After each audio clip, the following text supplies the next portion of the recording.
Почитувани добар ден.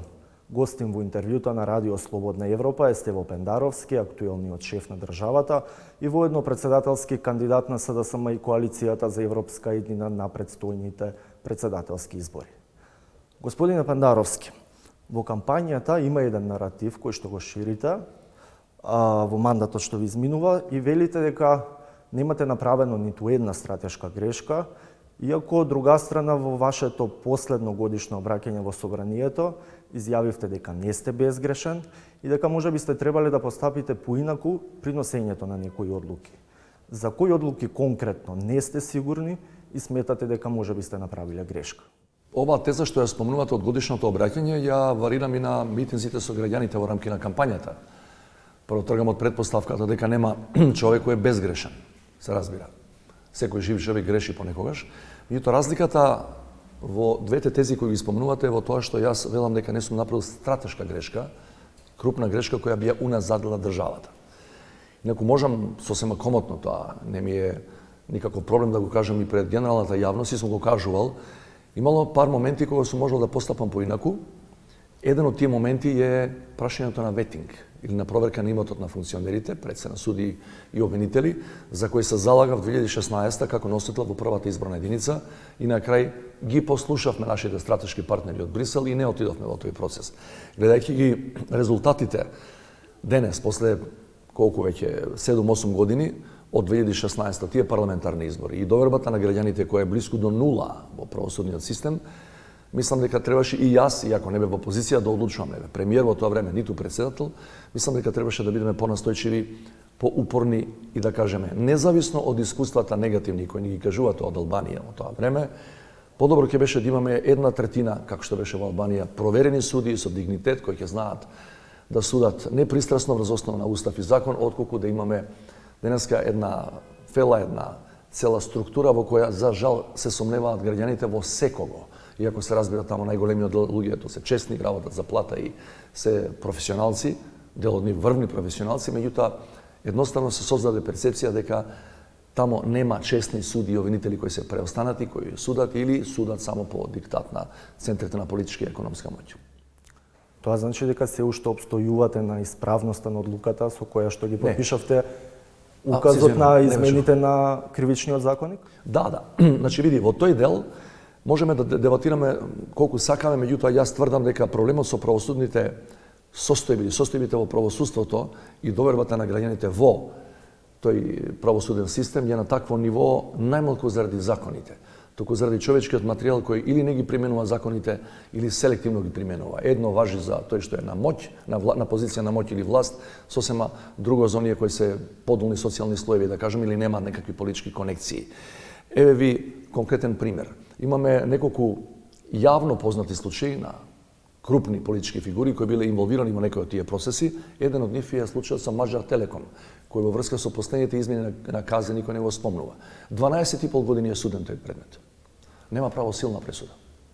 Во меѓувреме, судот во Њујорк за дел од нив пресуди, а за дел од нив направи судско порамнување. Значи, пред 5-6 години заврши постапката во далечна Америка за работи кои овде се случувале.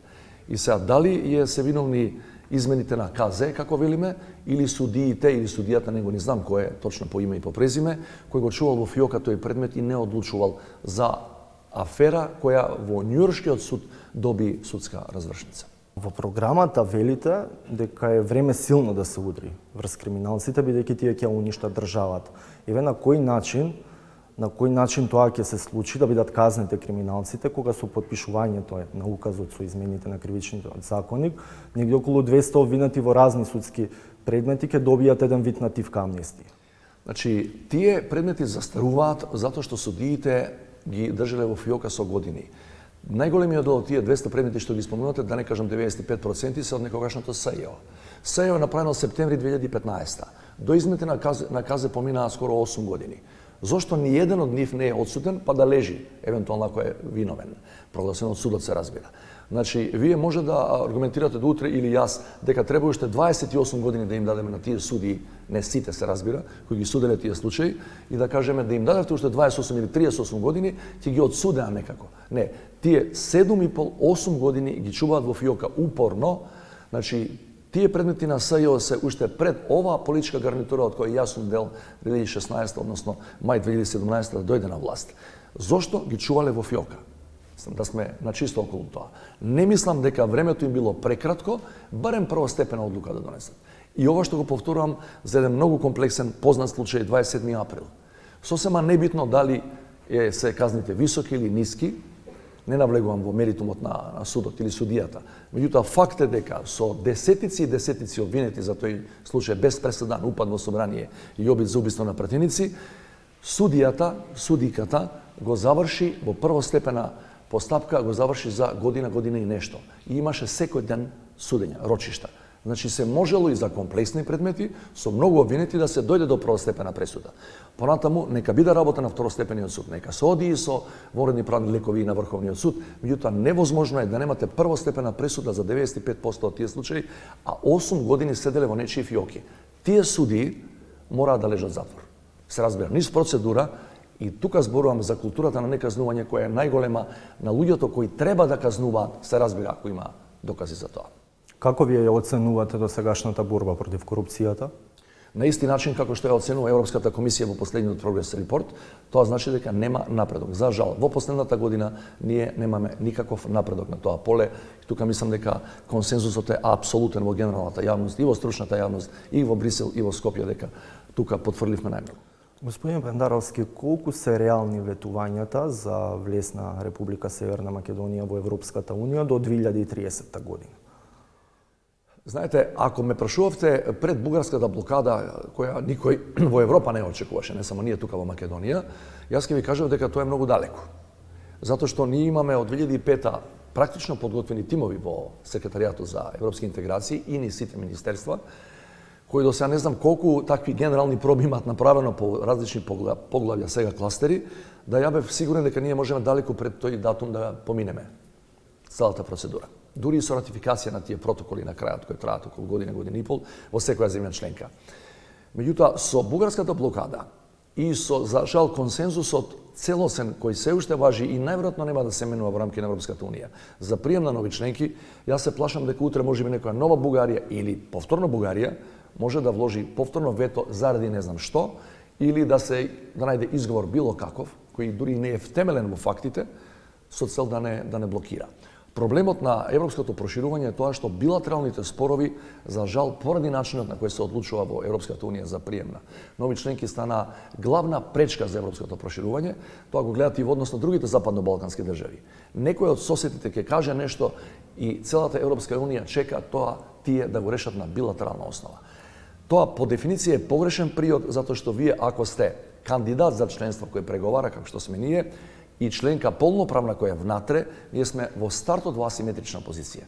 И затоа тој тип на билатерални спорови треба да се посредува од трета страна, од самата Унија, за да може некако да се врамнотежат тие две страни, бидејќи ние не сме еднакви, ние сме надвор, тие се внатре, тие ги диктираат условите, ние ги чекаме да ни ги испостават тие услови и да ги исполниме.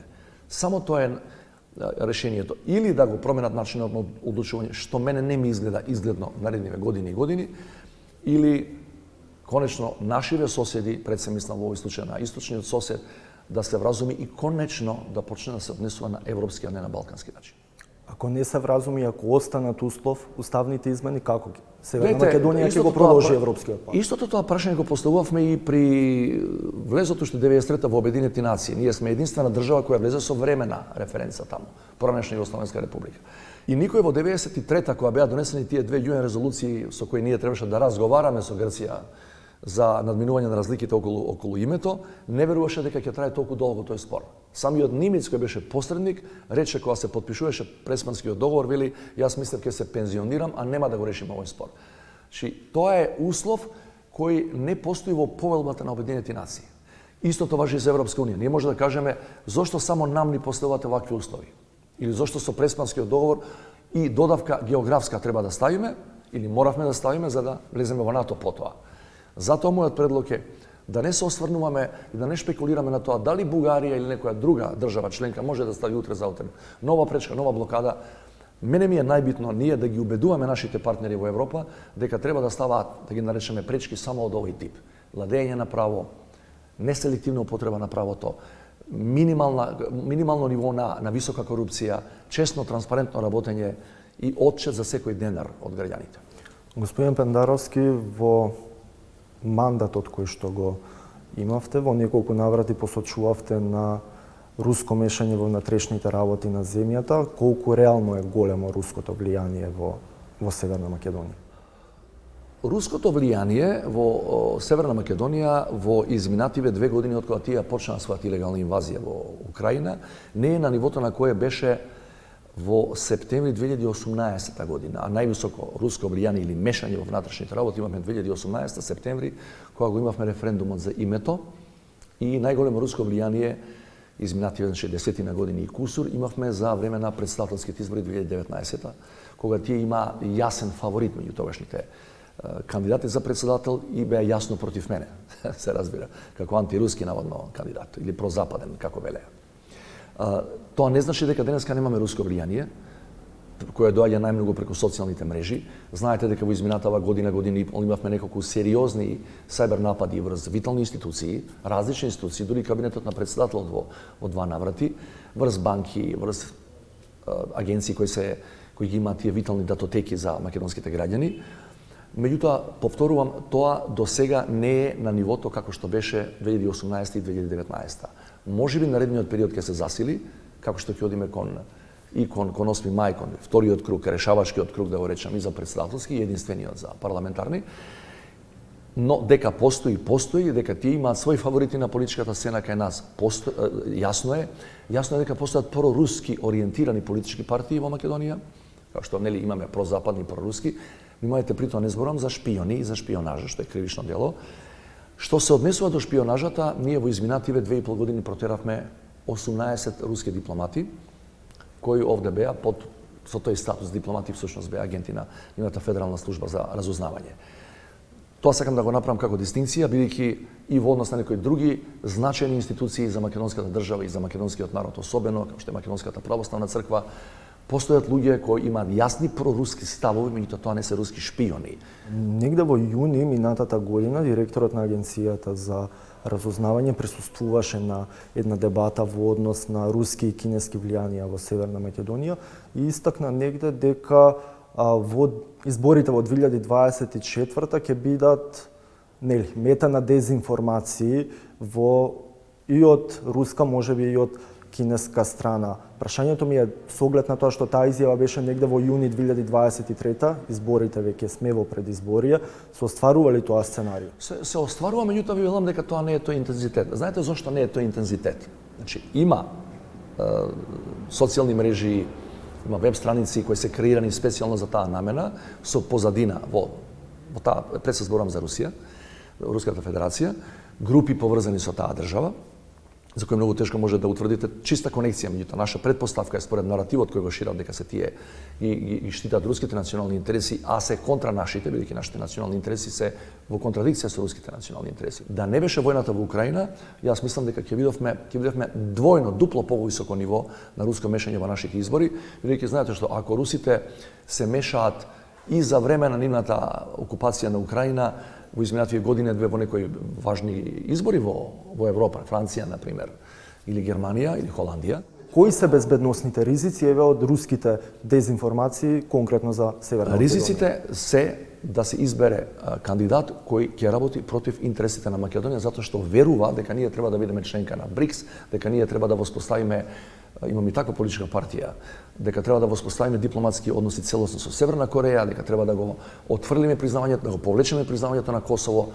Тие работи може да бидат безбедносни ризици. Господин Пендаровски, во контекст на изборите кои што следат, доколку влезете во вториот круг, дали очекувате политичка поддршка од партијата ДУИ? Ово прашање го добиов и 14 и 19 како задолжителен дел од менито на политички прашања, на политичкиот репертоар на прашања, и секогаш одговорам на истиот начин затоа што верувам во тоа.